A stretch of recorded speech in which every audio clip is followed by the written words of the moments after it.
this day, the 19th of November, 1794, Britain and the United States sign what is called the Jay Treaty.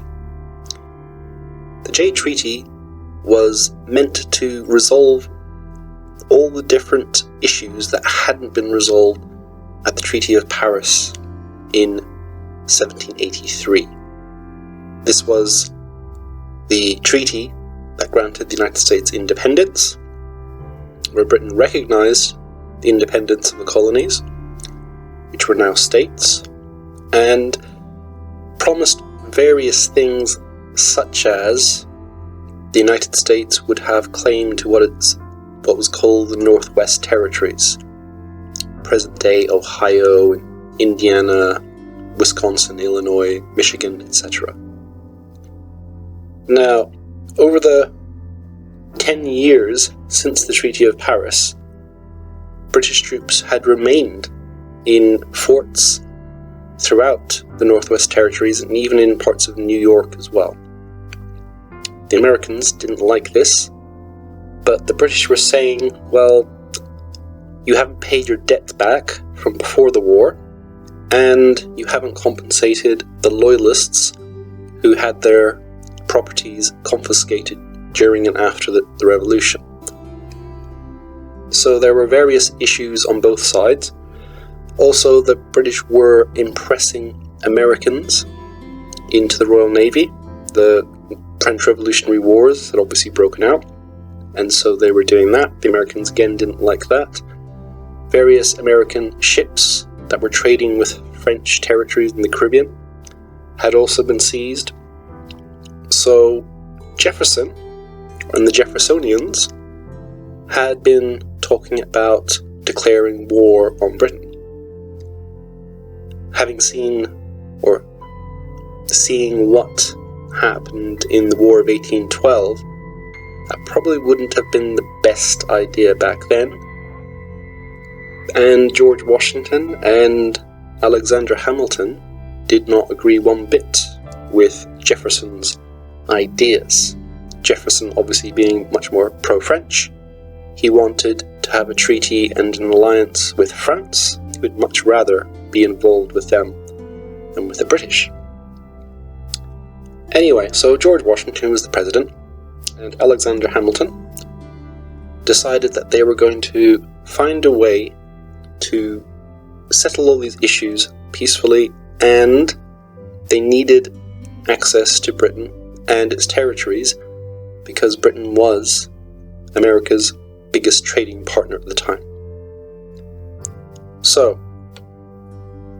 the Jay Treaty on this day, the 19th of November, 1794, was signed. Now, a part of this was the Americans agreed to pay back their debts from before the war, and that they would pay compensation to loyalists who had lost property. The British agreed to withdraw all their forces from the Northwest Territories, so including places like modern-day Detroit and areas around Niagara River, Niagara Falls, along the St. Lawrence, and Lake Champlain. The British also agreed to stop arming the Indians in that territory because they had been fighting the Americans, who had been settling the areas in the Northwest Territories.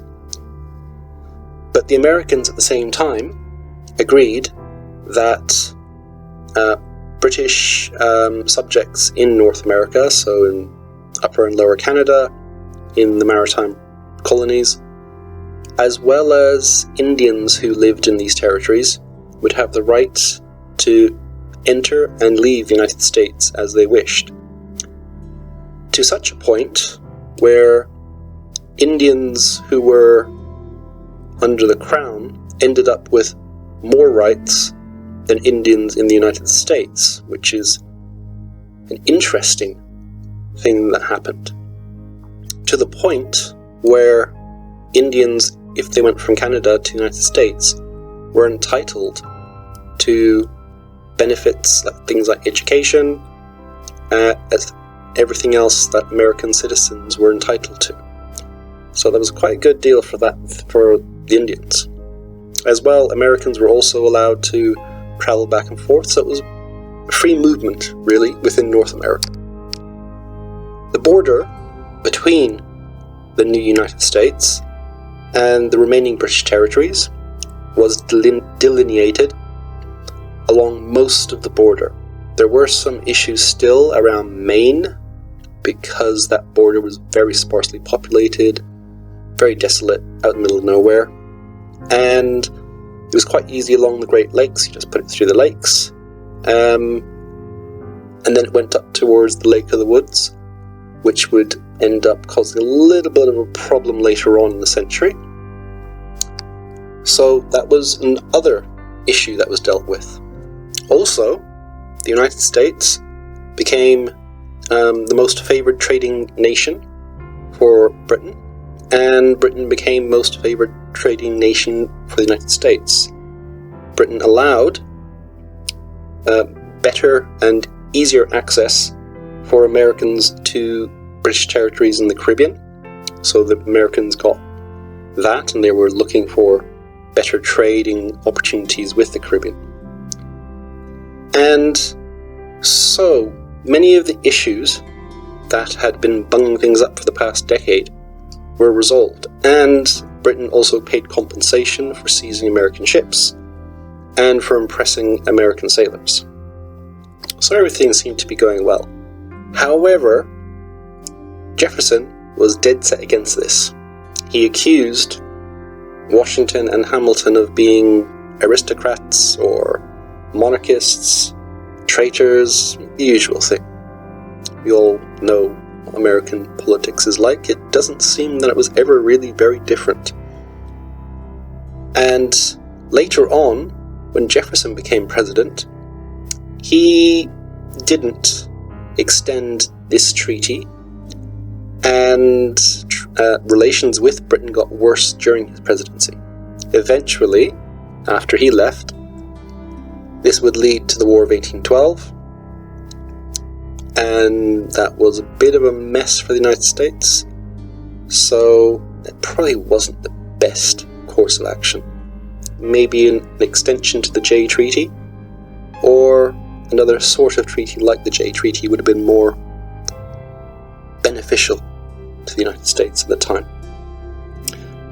However, on this day, 19th of November, 1794, Britain and the United States sign the Jay Treaty and resolve many, many issues that they hadn't resolved when the United States became independent.